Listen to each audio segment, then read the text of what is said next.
Hello, everyone, and welcome to another episode of the Today in Titletown Packers podcast. I am back with Bron, as always, and we are here to discuss another Packers victory, this time over the Los Angeles Rams in the divisional round of the playoffs last Saturday. The Packers won 32-18, as I'm sure you're all aware of, and they have a game this weekend against the Tampa Bay Buccaneers in the NFC Championship Game, 2 years in a row.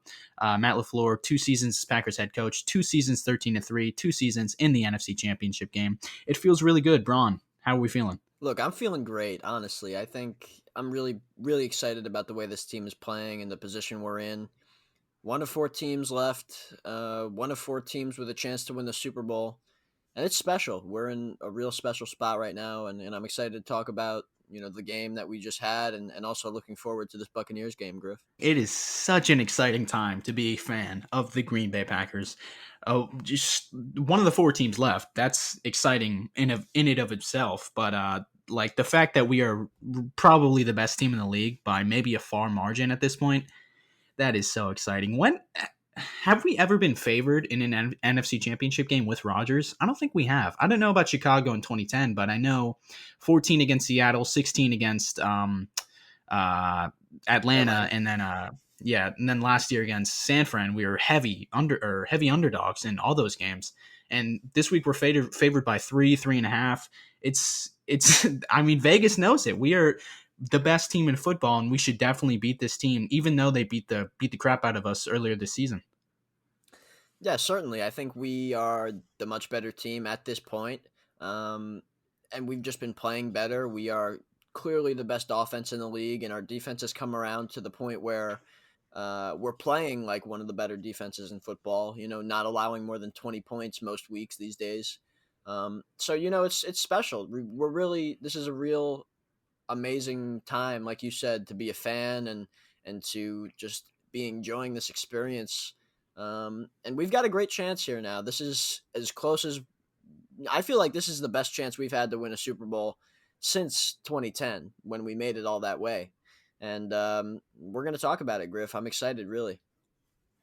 Yeah, I mean, even though last year we were in the same spot, this year just feels so much different. I mean, last year it felt like we definitely overachieved as a team, whether it be by record or by playoff success, being in the NFC Championship game at all.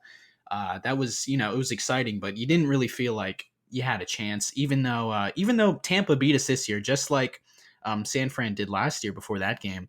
It feels like that game means hardly nothing, the Tampa Bay game, whereas last year it was like, oh yeah, I don't know if they can go into San Fran and produce a different result.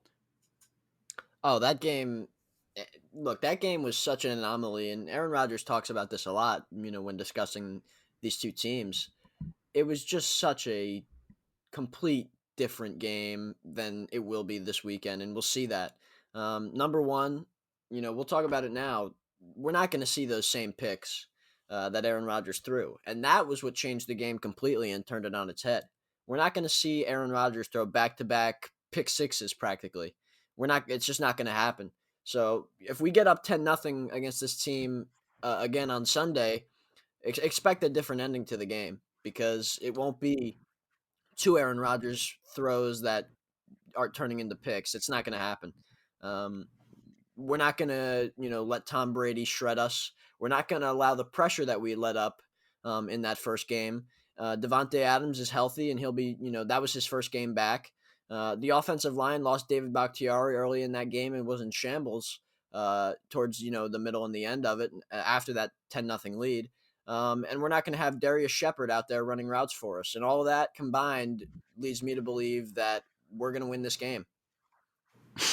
The Shepard thing, addition by subtraction there maybe, but yeah, I mean, like you said, this game is so much different than both teams are really just so much different than they were back in Week 6, especially the Packers. Like you said, there were so many noisy things in that game that you just can't expect to happen again. Mainly the Rodgers interceptions. When is that was like the third pick six of his entire career, first of all, and then he throws another interception on the very next pass. So it's like, is that going to happen again? I would guarantee it won't. The guy doesn't throw interceptions as it is. Throwing two of them in a game is absurd for him. And, that gave Tampa Bay 2 easy touchdowns. That pretty much gifted them 14 points.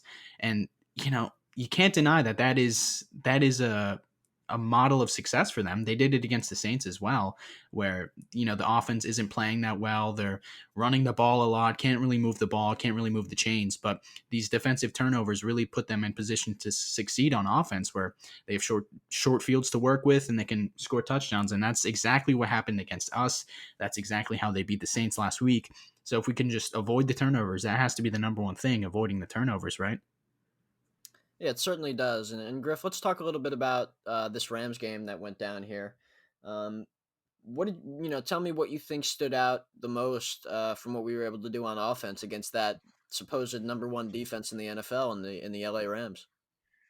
Yeah, that was kind of weird what we just did. We kind of we went right into the Bucs game before discussing what happened last week. But yeah, that number one defense, it did not look like much of a threat to the number one offense. The Packers scored 32 points, scored on their first 5 drives. They had 2 drives in the third quarter where they punted. Other than those drives, it was literally excellent, flawless offensive performance from the Packers, and I know it didn't catch you off guard, Bron. I know you predicted a performance like that, and I was a little wary. I mean, maybe for good reasons, but I will say that you were right about that game coming out of it. We did not. I mean, Donald only played like 50% of snaps, but when he was on the field, he was pretty much a non-factor. He had 1 tackle. That's it, and a 15-yard penalty. Jalen Ramsey, he didn't get worked, I wouldn't say, but he wasn't a lockdown corner like Rams fans pretended he would be. He didn't take Tay out of the game, that's for sure. So it's really just smart football from Matt LaFleur, scheming it up, running the ball well, throwing the ball well, being patient. Rodgers was so patient. He didn't try and take the top off the defense when he didn't have to. And he finally did on the Lazard touchdown. That was beautiful. But it's everything that the Packers needed to do on offense in order to win that game. You're absolutely right. First of all, it was just it was really everything I expected, like you mentioned. When we do our thing and execute to the highest of our abilities, it doesn't really matter who we're playing. And even though that defense has all the superstar players on it, really it just doesn't matter because we've got one of the best play callers in football. We've got the best quarterback in football. We've got the best receiver in football. We've got one of the best offensive lines in football, even without David Bakhtiari. We've got Alan Lazard, great number 2 guy for us, and MVS who made a couple nice plays as well. And of course, you mention this offense without mentioning Aaron Jones and AJ Dillon and Jamal Williams. Those 3 ran the ball pretty well, really well, and that was a huge part of why we had a lot of success, especially in that play action. And you saw that dagger touchdown to Alan Lazard was off the play action. Matt LaFleur loved the setup. It was a perfect, exactly what he wanted to see from the defense. Rodgers signaled to Allen, and that was what sealed the game for us. So, the offense was firing on all cylinders for the most part. You saw the little kinks that they had to kind of iron out early with that in that red zone drive where they had to settle for 3. But other than that, it was pretty smooth on offense for me, Griff. Yeah, minus a few drops. It was great performance in the passing game. Rodgers missed one to MVS, but that was about it. He was on point um, pretty much the entire game. And then, yeah, like you said, the play action, it really opened things up. The run game really opened up the play action. And you could tell that the Rams were biting hard on the run game. They were trying their best to stop it because they were giving up like 5 a pop to Aaron Jones. AJ Dillon had a nice run in there. So did Jamal Williams. It was really the trio at running back that we've been itching to see all season. We finally saw LaFleur break it out on Saturday against the Rams, and that was it. That's the January backfield right there, I guess. Aaron Jones, Jamal Williams, and AJ Dillon. Pick your poison there. We always got fresh legs on the bench. I feel like this offensive performance really went through the ground game though, because they just could Definitely. not stop the run. Nope, they couldn't. And really, it was most clear on that opening play of the second half when Aaron Jones rushed for 60. That was awesome. That was just an awesome play by him. Um, and if you saw, if you watch that film back, that was really the first play that Aaron Donald kind of checked himself out of the game. He didn't get on the field for that play. And we took advantage. Not having just a real excellent player. That's the defensive player of the year right there. Healthy or not, he's going to have a factor. And the Packers were able to just shut him down in the first half. He obviously wasn't feeling great, and then we were able to take advantage of him not being in the lineup. and really gash that Rams run defense. So, Dylan, we did see that one fumble, and then he left with an injury. But before that, he was running pretty strong, and Jamal, I thought, was really, really just he was tough when he ran the ball. He got all these tough yards. He really churned out some of those yards that on those like 3rd and 3s that you just if you're gonna run it, you got to make sure you get that, and he was able to get it. I was impressed with the running game, definitely. Yeah, Jamal, he's always getting those tough yards. He's the perfect third down back, third and short back. Just give him the ball, he'll run straight up the middle, put his head down, and get as many yards as he can. And that's really what he's perfect for. But back to Aaron Donald. Yeah, I mean, you could tell the ribs were probably a factor, but Elton Jenkins, Corey Linsley, and Lucas Patrick, they did not give up anything to that man. And like you said, even with an injury, he's still probably one of the best defensive players that the game has ever seen. He's defensive player of the year almost every single season. He's at that level. So even with the rib injury, it's pretty impressive what the interior offensive line was able to do to take him out of the game. And the Rams have good depth on the defensive line as well. So it's not just Donald, and they were able to keep Aaron clean. His jersey was untouched, and they just did a phenomenal job on guys like Leonard Floyd and Michael Brockers, taking them out of the game along with Aaron Donald. And the pass rush wasn't a factor. The run defense wasn't a factor up front. And Brandon Staley, knowing he likes to play those two high safeties with the light box and light personnel, the Packers did a great job taking advantage of that. I mean, they entice every team they play to run the football just because it's the Mike Penton philosophy of you'd rather give up yards on the ground than yards through the air. And the Packers took full advantage. And you saw them doing a lot of the motion stuff that I love when the floor gets his hands in that stuff every week because it's so beautiful. They start with 6 in the box, and we have 2 running backs, and they motion someone out. So now it's 5 blockers on 5 defenders, and our guys just win their reps. And when we're doing that, we're going to churn out 5-6 yards a carry, and it's going to take a toll on them. And then it opens up the play action game. And this offense is just working like a well-oiled machine right now, week in and week out. Doesn't matter the defense. Yeah, you're right about that. And I think you have to highlight what Bill Turner and Rick Wagner have done since David Bakhtiari went down with that ACL injury in practice. Those two guys have really stepped up their game, even better than what they were doing, prior to D-Bach's injury. I thought Bill Turner he's just been playing extremely well at that left tackle spot, and Wagner is really holding it down, especially in the passing game on that right side. So, that's the key, obviously. If our season could come to an end in a second, if one of those guys lets a blitzer come in and hit Rodgers, to be able to keep him, not just from not getting sacked, just to keep him clean in general for the whole game, barely getting touched, is just remarkable, really, and it's so crucial to what we're trying to do. It's exciting, really, to have those guys playing at such a high level, and also have hopefully Jared Valdir get off that COVID list this week and have him as depth for if one of those guys go down. To have another veteran guy like that, you have to give credit to Brian Gutekunst for what he's done there to really give us the best chance to really win this Super Bowl and keep Aaron Rodgers healthy. Yeah, Rick Wagner he's been really, really solid this season, along with Billy Turner. They're two guys who, they're not elite tackles. They're not going to make the All Pro list or make a Pro Bowl, but Wagner's only given up 1 sack all year. He's been solid for the Packers on that right side. He's done a pretty solid job at filling in what we lost in Brian Bulaga this past spring in free agency. And a lot of that has to do with Rodgers getting the ball out so quickly.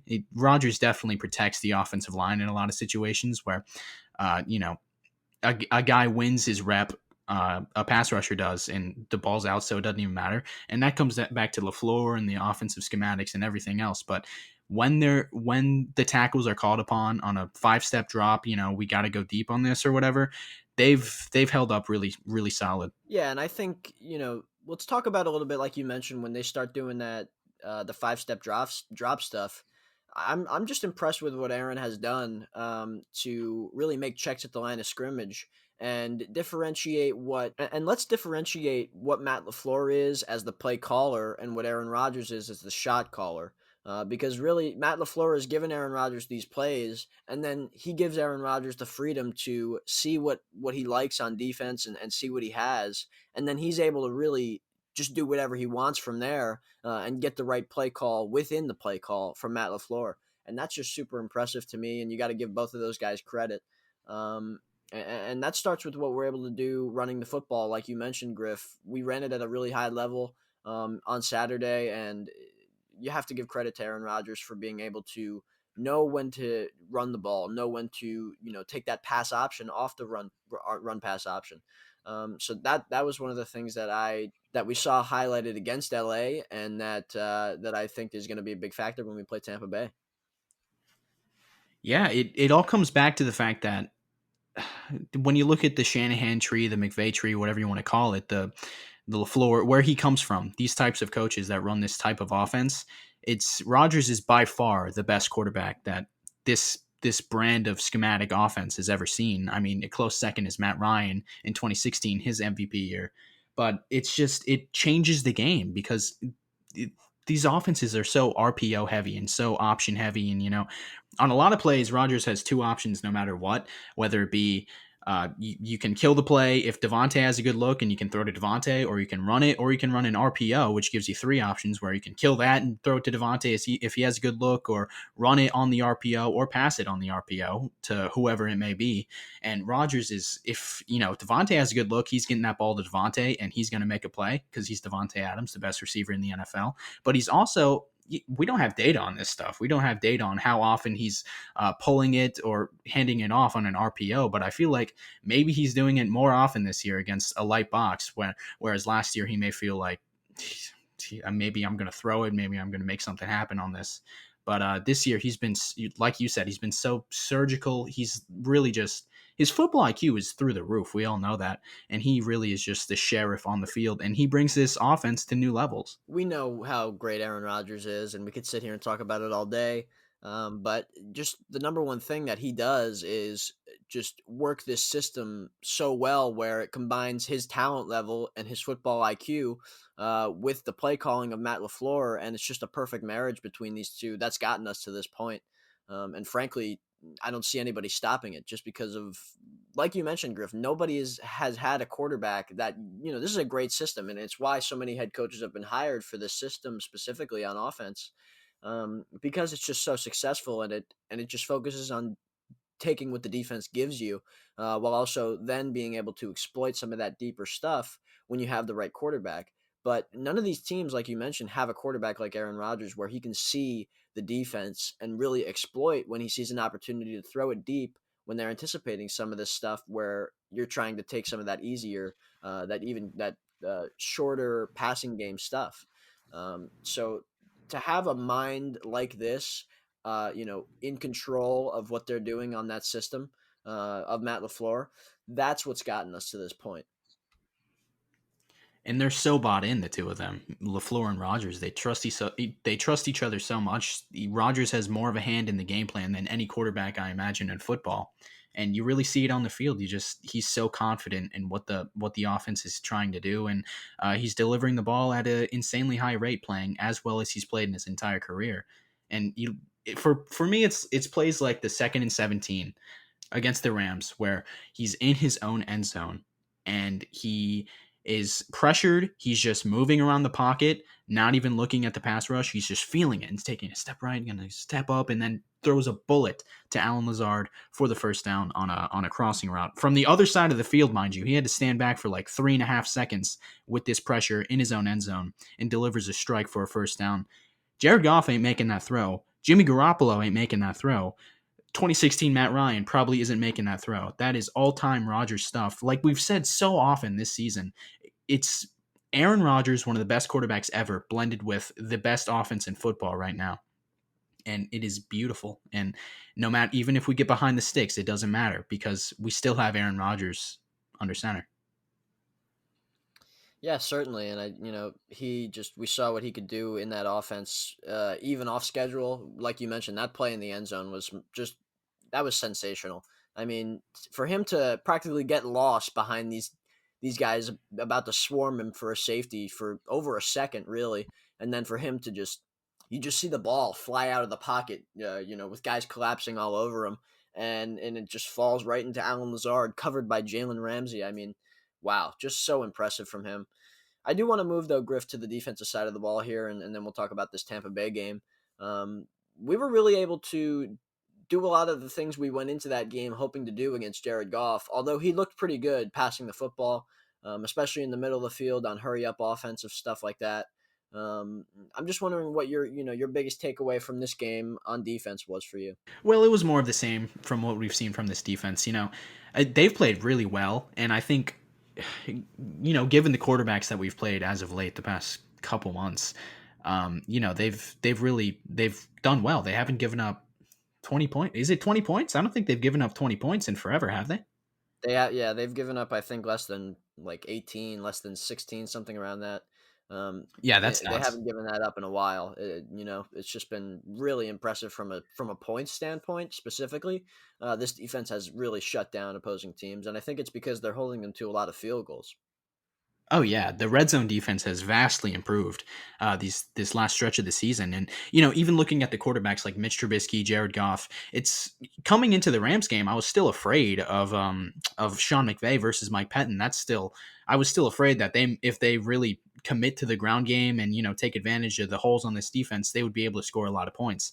That was in the back of my head because Jimmy Garoppolo is not that good, and the 49ers scored 37 on us twice last season. So it could definitely happen, but this defense is just playing a lot better. The pass rush has really come on. See, started the season, he was good, but he wasn't at the 2019 level that he was last season. He's almost at that level again. He has been playing really, really well. And then Rashawn Gary too. Rashawn Gary has really come on these past few weeks, especially looking at Tennessee, Chicago, and then this game. He's been a force. He's been in the backfield on a lot of snaps. He's been pressuring the quarterback very often. And our front four really looks like it's finally coming together with Kenny Clark in the middle there, too.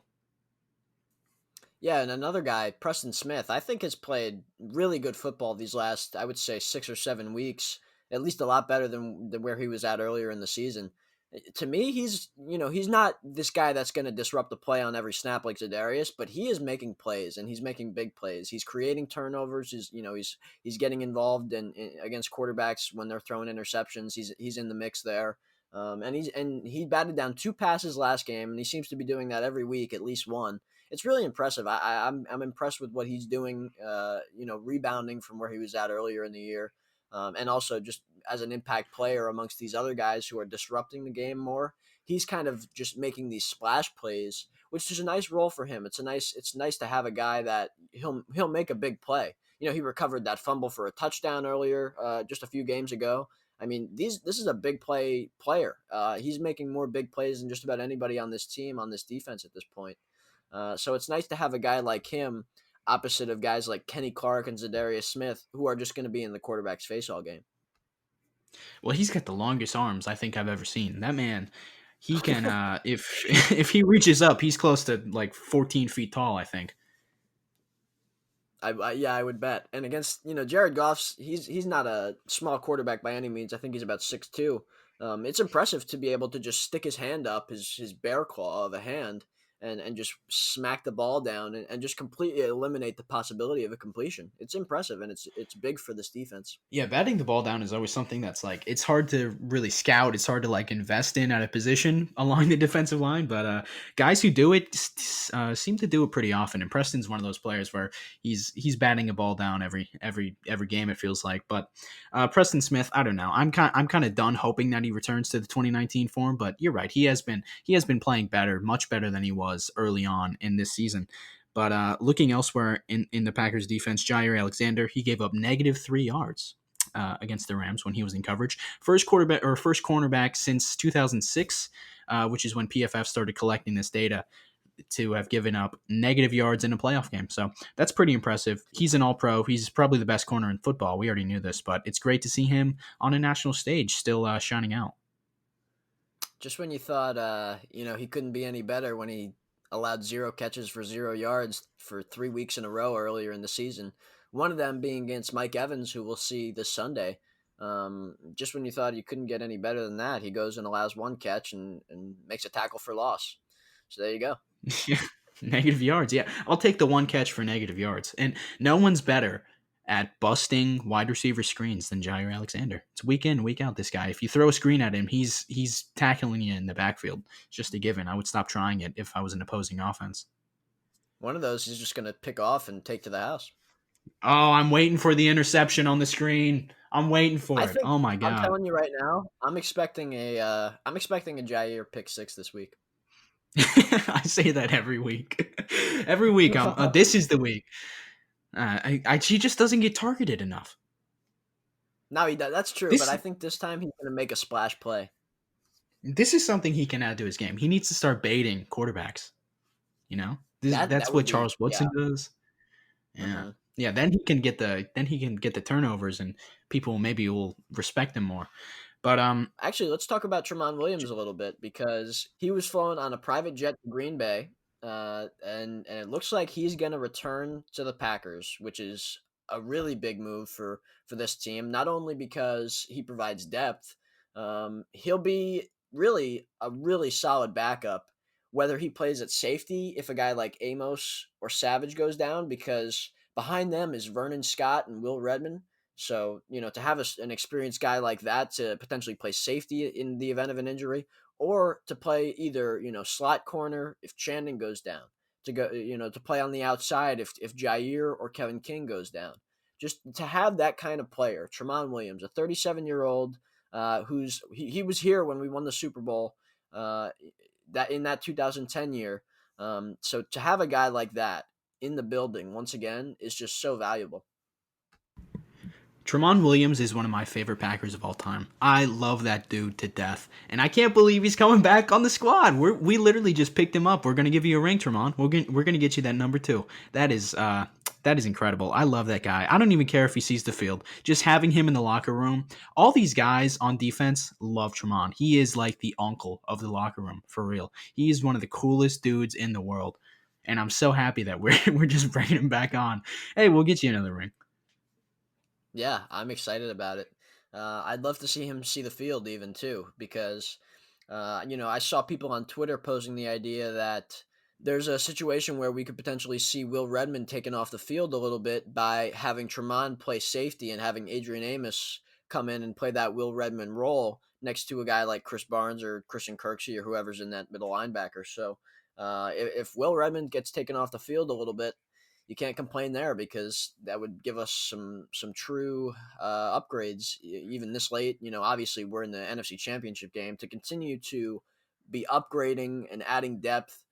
It shows how much we're really trying to win this thing and how good we feel about our chances because we're preparing for the worst. If a guy goes down, we need to have guys that can step up.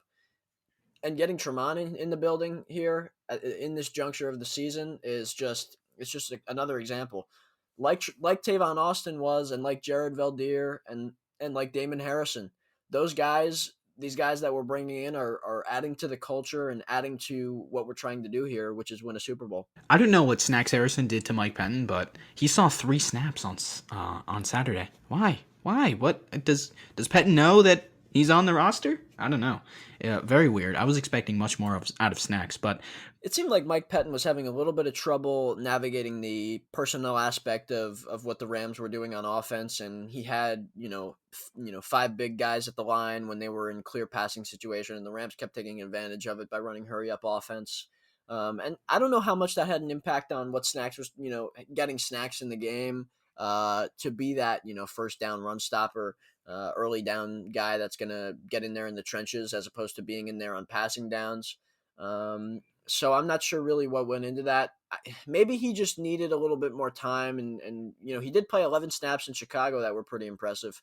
To get 3 here against the Rams, I'm not sure. Nobody's asked anybody. Nobody's asked LaFleur. Nobody's asked Mike Pettin yet. Nobody's talked to either of those guys about why Snacks didn't play.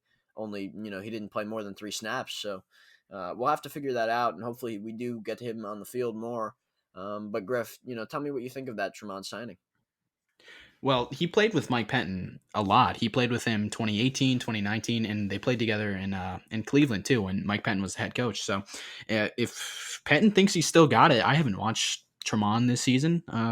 I don't know what he looks like on the field, but if Mike Penton still believes he has it, he might see the field. He and that would be that would just make me so happy if he were to get a pick in these playoffs. That would be That would just be incredible. It never hurts to bring a guy in that we know what he can do, and he's played with this, with this defense and with Mike Pettin and a lot of these players.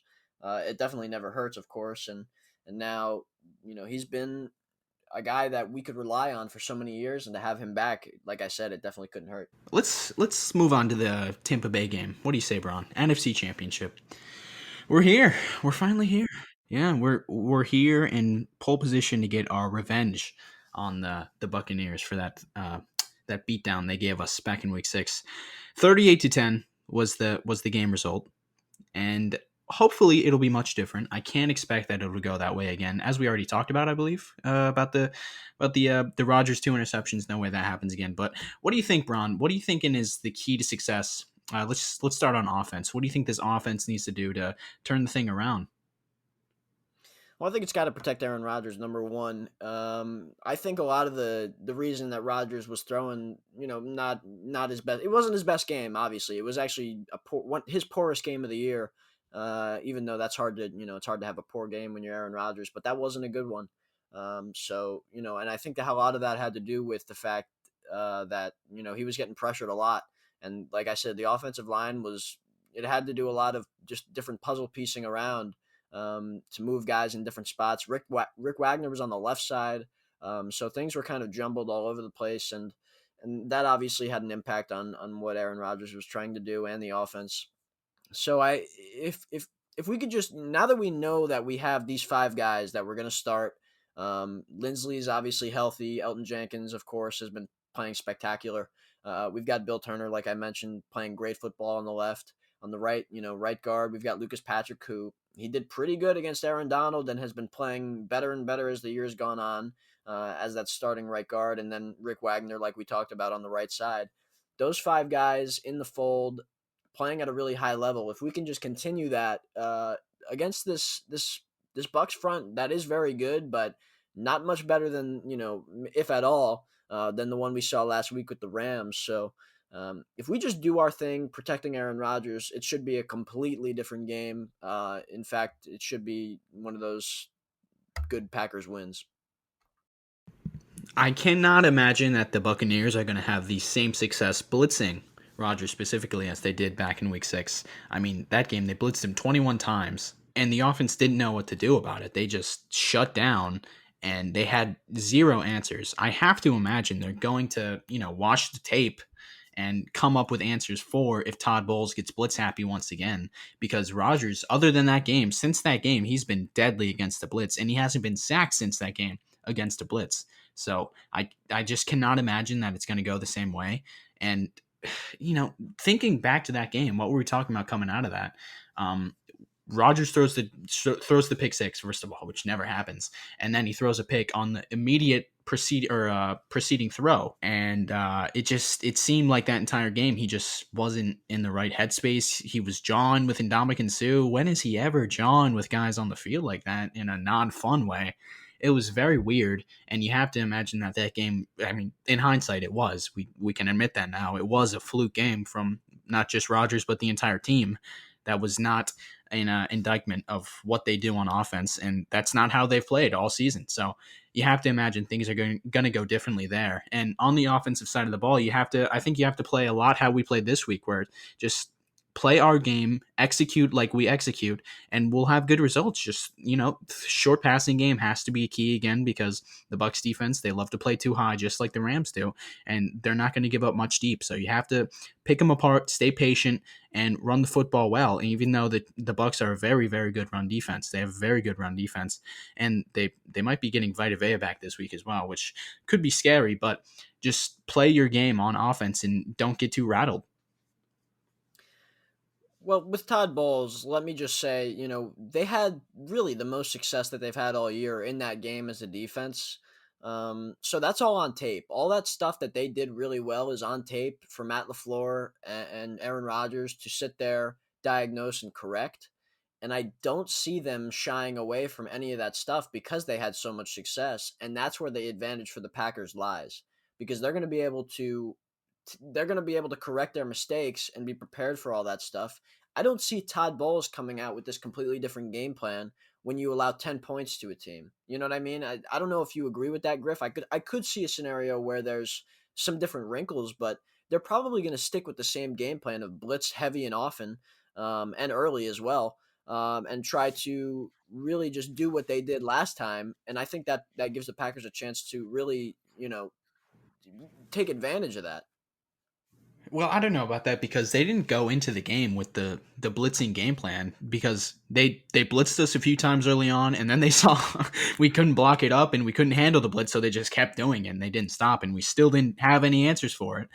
But But that doesn't mean I I think think it. that doesn't mean you saw the success they had, so I think the Yeah, fact that they right, had right. success, they'll probably try if that wasn't the game plan originally, that first game, it certainly is gonna be the game plan this time around, I think. Yeah, 100%. I see what you're saying.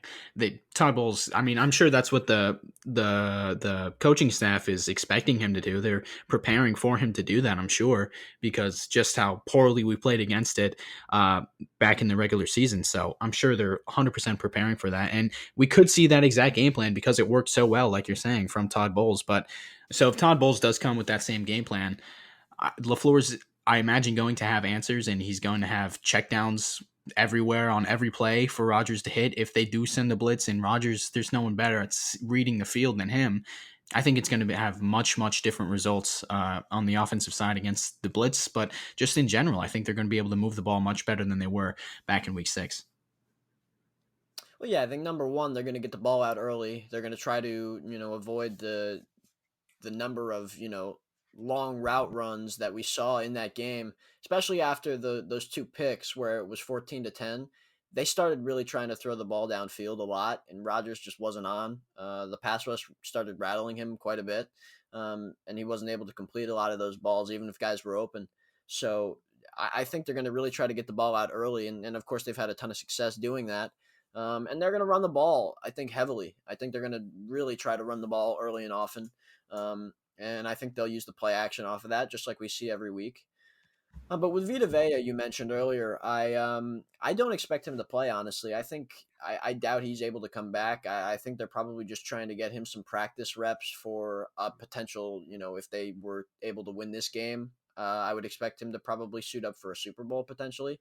But you never know. We could see him play, but either way, I think having Corey Linsley, in that center along with Elton Jenkins, I don't expect much issues from that middle of the offensive line. And also, you mentioned Ndamukong Suh and what he was doing with Rodgers. He did say this week. He said, I don't think there's going to be a lot of conversation, with Ndamukong Suh, and I think he realizes, like you mentioned, he doesn't make that mistake of letting guys get in his head.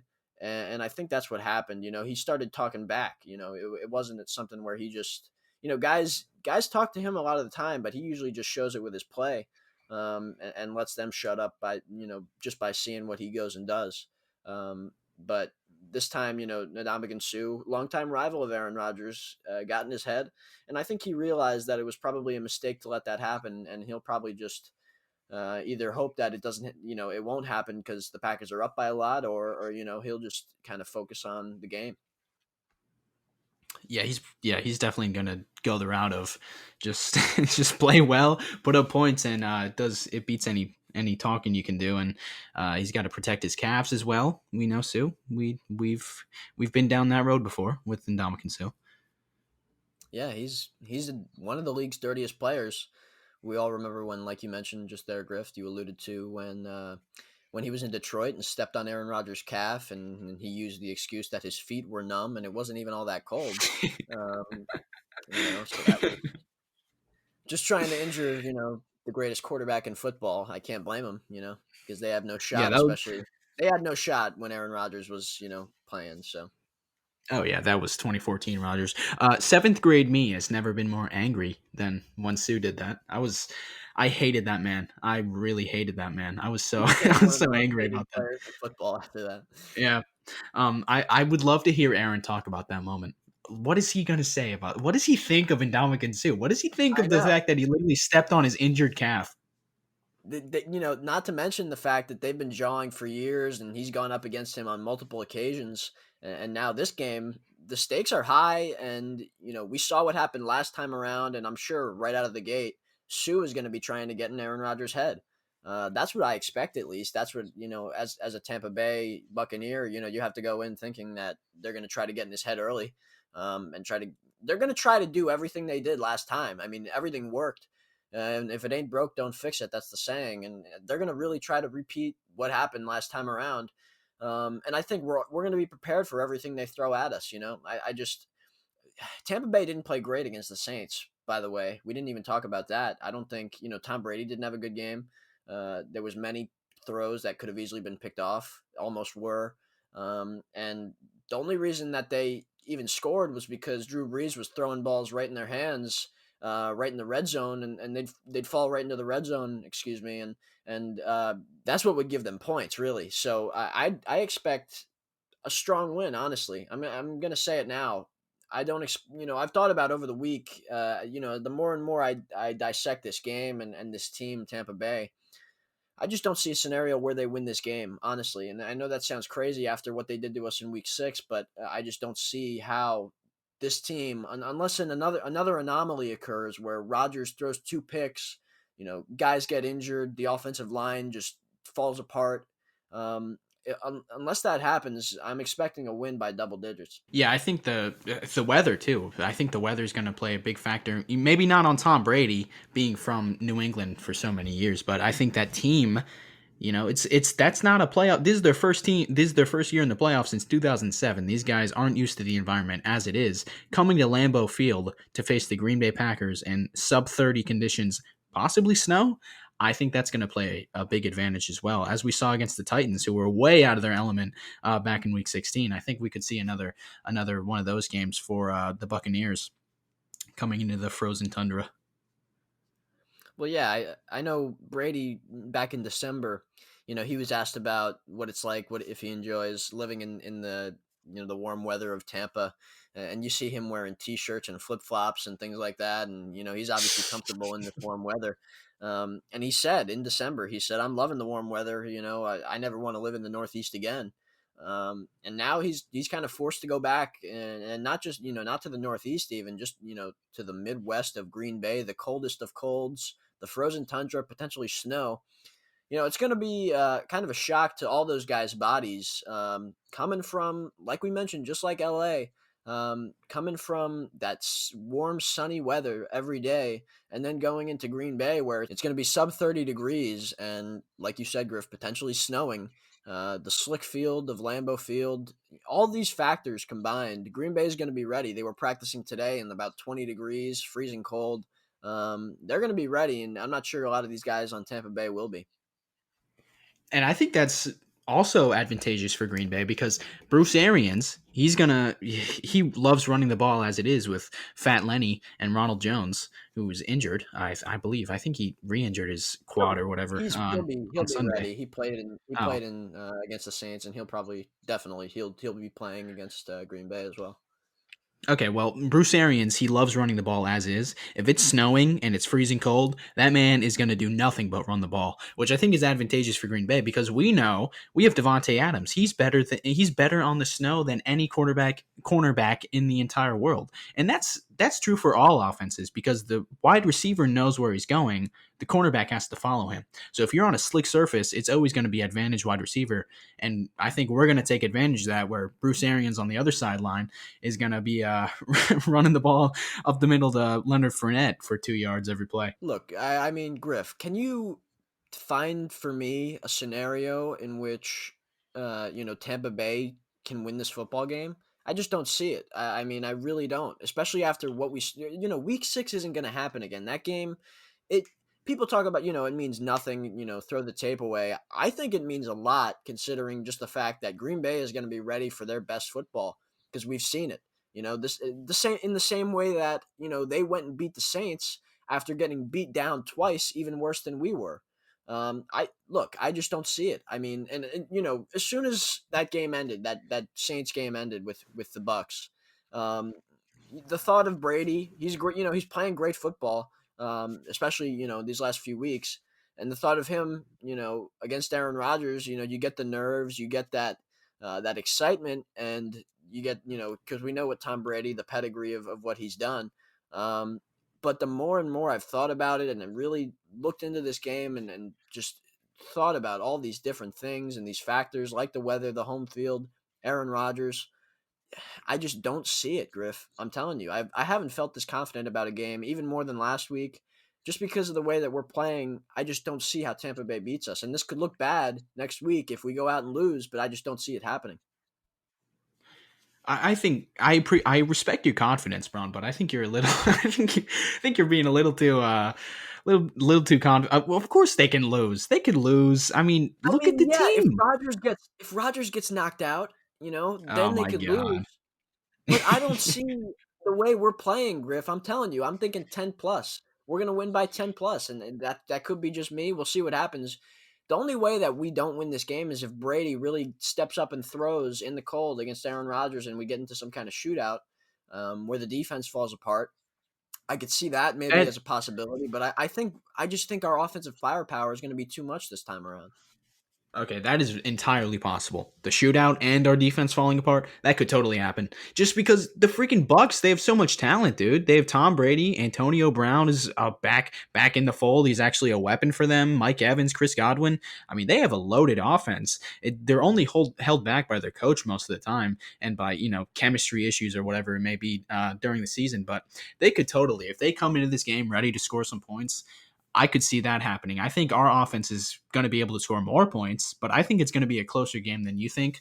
Um, I think we're going to come out on the winning side of it, but I think it's going to be a real nail biter down to the end. It certainly could be. Look, this is Tom Brady we're talking about. This is six-time Super Bowl champion.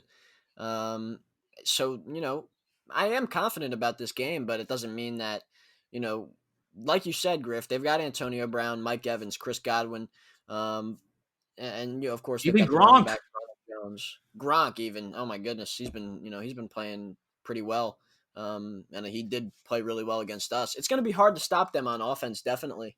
But I think honestly, I think our offense is going to play better defense than we'll even need, just because we're going to score. I think early and often. I'm telling you, I don't know. I just have a strong feeling about it, and it's so weird because they beat us by so much in week 6. But I just don't think if Aaron Rodgers turns the ball over, which I don't think is going to happen, then that's where it could become a close game. But if we execute, I say this every week and it still rings true today. If we execute and play at our highest level, and it doesn't even have to be our highest level, but if we do everything we need to do as an offense, nobody's beating us, Griff, and you know this. Yeah, well, I agree with you there. I agree that our offense is amazing, and it's every at every level. We have the smart coaching staff. They utilize all four downs. We hardly ever punt. We hardly ever kick field goals in the red zone on fourth and short. Which is the complete opposite of the Buccaneers, by the way. They are stuck in 2007 from that perspective. We have an MVP quarterback, the best receiver in football, a great running back trio in the backfield, and we have a good supporting cast, a wide receiver, I'd say, and then Bobby Tonyan too. We have a great offense. I'm not denying that. They are incredible, but I think that if the Bucks come into the game smartly and they want to put points on the board, I think they're going to be able to, and I think it's going to be a really good game. I think it's going to be a really good game for the casual viewer, not for me. I'm going to be losing my mind most likely, but I think it's going to be a lot closer than you do, it seems. Look, yeah, Tampa Bay has some of the best players in football, and we talked about how good their offense could be. Their offensive line, they have a young guy, Stinney at right guard for Alex Kappa, which has been, with Ryan Jensen in there at center, who's not a great player, and then now Stinney in there on the right side. That could be kind of a hole to exploit in the offensive line for our defense as well. If we can pressure Tom Brady, we kind of are able to negate some of the things that he's able to do because against the pressure, he hasn't been great. He's been one of the worst quarterbacks under pressure. He's got a 44% completion percentage. He's got 4 touchdowns and 5 interceptions under pressure, 5.2 yards per attempt, and a 54.5 rating out of 158.3. So he hasn't been great against pressure, and if we're able to do that, easier said than done, obviously, with his ability to step inside and outside the pocket. But if we're able to do that, I'll be, even more confident that we're going to be able to get this win. Yeah, and looking at the depth chart, it feels like we're one of the teams that are going to be able to pressure Brady with the front four. It's always a risk blitzing Tom Brady because it's like you have a chance that you're going to create pressure quickly, but you're also leaving up a wide open receiver most of the time. So one of the best quarterbacks to ever play the game. So it's kind of it's a big risk, but we have a front four that is probably going to be able to create pressure even without a blitz with Z, Rashawn, maybe some Preston and Kenny Clark in the middle. They're going to have to come to play. They're going to have to be able to disrupt the pocket, make Brady uncomfortable because, like you said, this hasn't been a secret all season. Everyone's been talking about Brady's performance under pressure. It hasn't been good. So you got to pressure the man. You have to make sure that he doesn't have all day to sit back in the pocket and pick you apart because that's exactly what happened week 6. Week 6, Mike Pettin, that was one of his worst games. We were coming out of that game talking about firing Mike Pettin. Um, no pressure created. He hardly blitzed. The coverage was bad everywhere. Preston Smith was playing a lot in coverage. It was just not a good game. So hopefully, if I'm Mike Pettin, I'm just gonna try my best to get creative along the defensive line to create as much pressure as possible. If that's not working, I'm gonna start blitzing because you got to pressure the man somehow. You can't just let him sit there and pick you apart.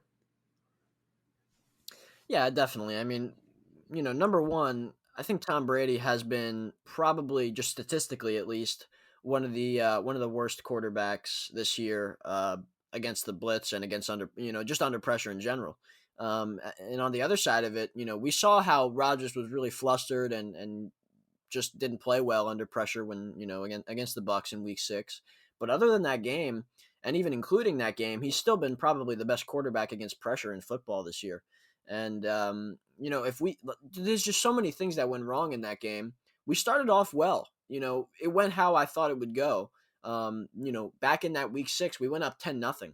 And then those two picks just demoralized us. I mean, you go from 10-0 with the ball to down 14-10. It's not, I mean, if we just start the same, or even, we don't even have to play as well to start, but we just, you take away those two picks, as silly as that sounds, Rodgers just won't do that again. If we just, if we go up 10-0 and have the ball, this time it's not going to be that close. It's going to be one of those games that we come out and win big. There's a lot of ways where we can win this game. That's the thing. We're going to be prepared for their best stuff. I just, I just don't see it, Griff. I mean, look, Tom Brady could play really well and shock us. I'd be shocked if we lost this game. But you have to give credit to what Tom Brady can do. If we're not getting pressure, if the offense isn't playing well, if we're dropping passes, if Rodgers has a bad game, that's where we fall into the recipe of what happened Week 6. The only way we lose is if what happens Week 6 happens again. If you ask me. Yeah, yeah. Or I could also see yes, something very dramatic and very painful as a Packers fan in overtime or whatever. I could see an offensive shootout going down, but I think what's more likely is wins that we've seen all season from this Packers team, like we saw on Saturday, where we score points, the defense plays well enough, and then we score more points and we close it out and we win, and then we're going to the Super Bowl. That's a winning formula for Green Bay, and it's one that they use very often. Now, if it does become a shootout, that would get well really entertaining. First of all, it's Rodgers Brady NFC Championship Game shootout. That would be phenomenal, and I think we have the horses on offense to win that kind of game. I mean, we haven't really seen this offense this season playing from behind a whole lot, other than that Bucs game which we lost. But I think we're going to be able to score a lot of points because we are the number one scoring offense in the NFL. We have the best offense in the league, and if the game is on Rodgers' shoulders with an opportunity to go to the Super Bowl, I think he's going to come out in the clutch. But on defense, that's where it gets really scary, like we've discussed. We have Jair Alexander who can take away a receiver like that, but elsewhere, Kevin King, he could be exploited. Chandon Sullivan, he could be exploited.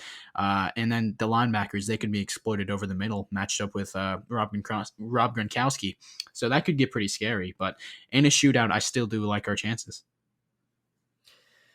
Yeah, I mean, well, with a potential shootout, it's going to come to the fact that they're going to, they'll end up scoring, and if that happens, if they're scoring at the same pace as us, I talk about how we're going to win by a lot. That's only because I think our offense is going to be overpowering and our defense is going to get just enough stops to really get the job done.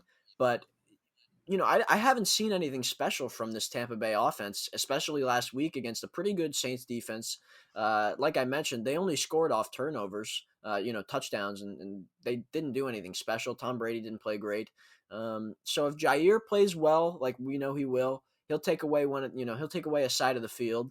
And if the safeties play better than they did in that Bucks game, which they've been doing all year, that'll help. I think Amos against Gronk is probably going to be the matchup, and I like our chances there. I don't think that's going to be as lopsided as it was in Week 6. Darnell Savage, he'll be involved in covering some guys as well, especially guys that are running more deeper routes. And then, like you said, I think Kevin King is the guy that we're probably going to have to worry about most, along with Chandon Sullivan, because whoever's in the slot, whether it's Scotty Miller or even if Antonio Brown moves from the outside to the inside, Chandon Sullivan is probably going to be a bit of a mismatch for whoever the Bucks line up there. And Kevin King, sometimes he has just a flat out bad game. So that could happen definitely. I mean, you're only as good as your worst player, and if Kevin King proves to be a hindrance for us on defense, or whether it's even the linebackers in the middle, whoever it is, that could be a problem if the Bucks are able to keep exploiting something. Yeah, and this defense, I think they've become much more stable than they were back early on in the season. About the first half of the season, I think they've obviously been playing much better. Whether it be the safeties, they have vastly improved. Both Amos and Savage, they're playing out of their minds right now, which they really weren't early on in the season. And then, Kamal Martin wasn't on the field yet. Montravius Adams was seeing a lot of snaps along the defensive line. It was just, it's kind of a different defense, and it looks like they're more in a groove right now, playing well week in and week out. Granted, we've been playing Jared Goff, Mitch Trubisky, Ryan Tannehill, who's, good, but he's not Tom Brady. I don't know if we've played a quarterback as good as Brady this season. I mean, other than Brady. I don't know since then if we played anyone quite at that level. And, that's always scary, a good quarterback going up against Mike Patton. Well, Nowhere to who have take they this. played? If I you, mean, they've played Drew Brees. They played Taylor Heineke. Matt Stafford, good quarterback. They played Matt Ryan, good quarterback. Kirk Cousins, decent. I mean, like they haven't played these we've played quarterbacks. They've played not great quarter. This will be the best quarterback they faced all year too. You know. yeah, yeah. Yeah, I know. I'm saying in terms of our defense because they played so well, but granted, they also have not played the best quarterbacks in the world. Just No, a yeah, little you're right. I mean, yeah, it's certainly a factor. Of course, this is Tom Brady has played a top 5 quarterback season. This is one of his better seasons in a while. So yeah, of course, this is going to be one of the better quarterbacks Green Bay has faced all year, and the same thing goes for the Buccaneers. I look, our offense against their defense is really going to be important because we saw what their defense did to us last time around. But I just don't think those Bucks corners are all that great. They've got Jamel Dean, Carlton Davis, Murphy Bunting over there. But I think Rodgers can handle those guys. I think he's going to find ways, especially Devontae Adams. Devontae will find ways to exploit him. I'm sure they'll put Davis on him for a large majority of the game. And I think Devontae will have no problem really with that matchup. We saw that, he did a great job against Jalen Ramsey, one of the better corners in the league. So I just don't see it like Griff, unless we fall apart again. Devontae is going to get back. He's healthy now. I think that we're going to do a lot better on offense than we did last time around, and I'm expecting to score 30 like we have been most weeks. yeah. Give me a score prediction, Brown. What do you think in this game? This game on the scoreboard looks like at the end of regulation. Well, last week I predicted 29-16, and it ended up being a game similar to that, 32-18, 5 points off. I'm going to do something a little bit similar, but probably more points for the Buccaneers. So I'm going to go, I'll say 34-24. That's what I'm going. I'm going to give the Bucks 24 points because I'm going to give them credit for what they've got weapons wise, and of course Tom Brady. That's more points than other teams have scored on us for a large majority of this season. Not many teams have put up more than 20 on us, especially later in the year. So to have them at 24 and then give us 34, I think that's pretty. I'm expecting that to be around the score, and I think that we're going to win this game pretty comfortably. I'm gonna go a bit of a closer game. I'm gonna go 33-30.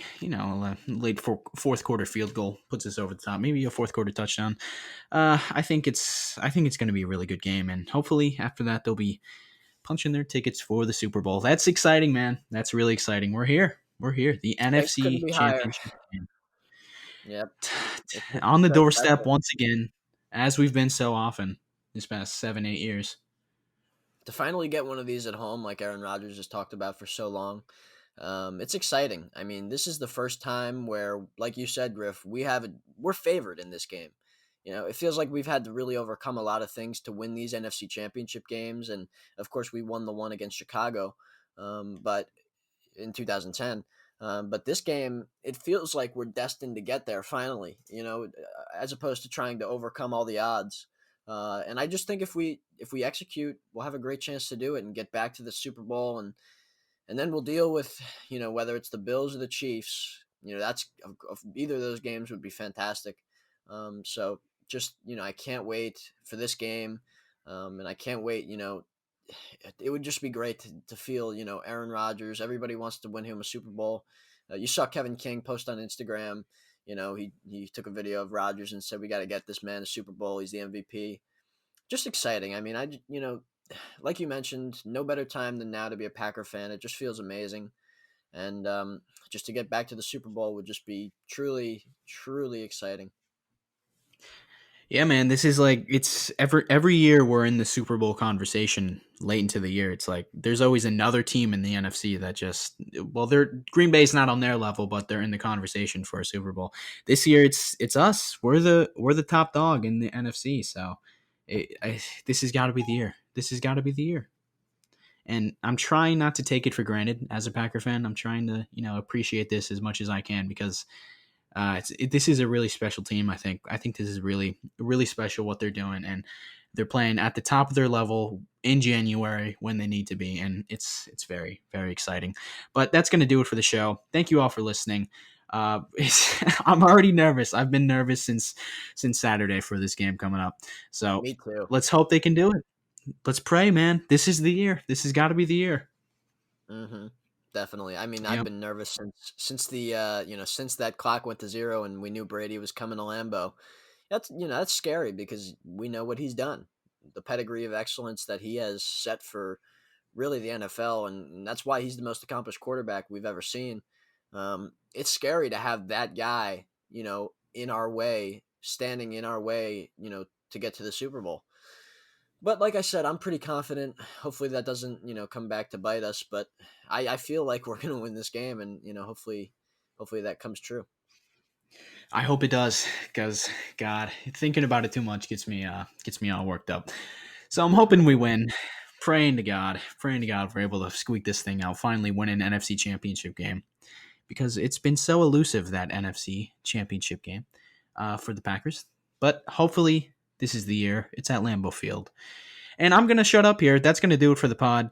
Check back next Thursday. We'll be back, win or lose. We'll be back to talk about the game, and hopefully we'll be previewing this Super Bowl. Follow us on iTunes, Spotify, YouTube. Subscribe, like the videos, share it. You know what to do. Thanks for listening. Go Pack Go. Thanks everybody for listening. We'll be back next week. Go Pack Go. Go Pack Go, baby.